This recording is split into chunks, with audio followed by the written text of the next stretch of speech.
Hello there. Do not doubt the power and reach of Donald Trump.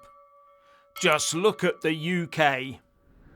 The UK Prime Minister Keir Starmer has done the unthinkable where his lefty woke supporters are concerned.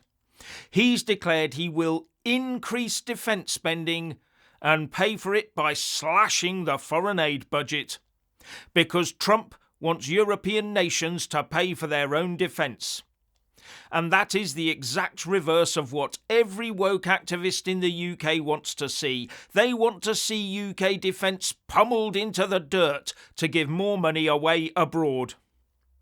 Would Starmer have ever contemplated sacrificing foreign aid to boost defence when Biden was the US president in pretense? Not a chance.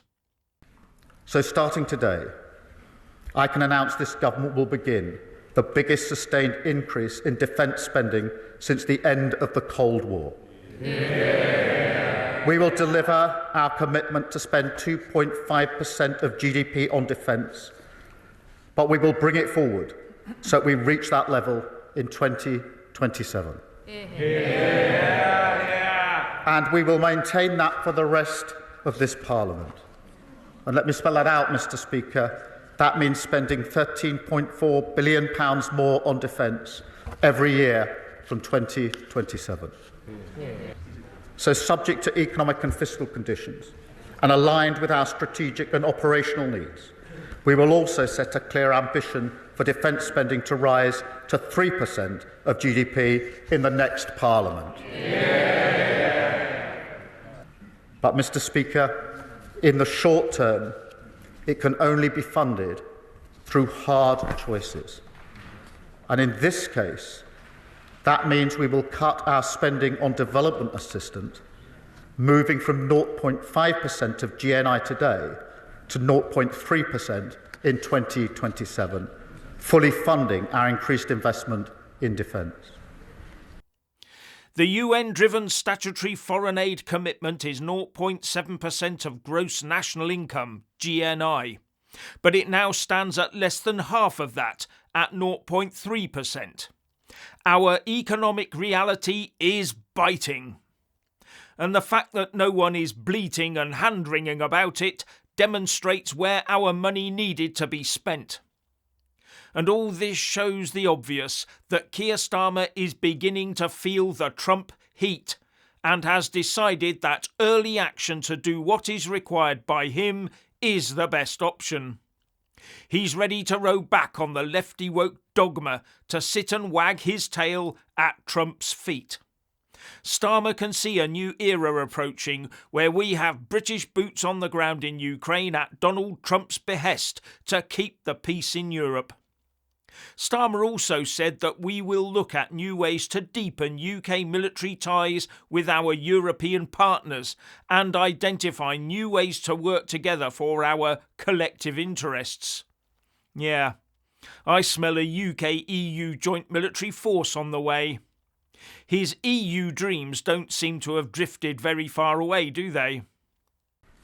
So this week, when I meet President Trump, I will be clear. I want this relationship to go from strength to strength.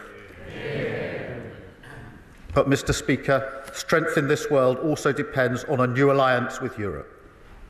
As I said in Paris last week, our commitment to European defence and security is unwavering. But now is the time to deepen it. So we will find new ways to work together on our collective interests and threats, protecting our borders, bringing our companies together, seeking out new opportunities for growth.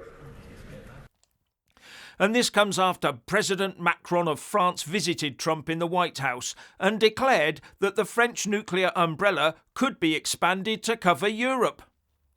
Now, France is not a full committed member of NATO. It hasn't committed its nuclear weapons for the use of NATO.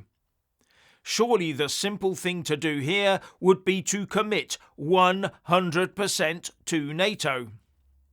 Anyway, none of this from the UK or France happened under Biden and Harris. But it's going at a rate of knots under Trump and Vance.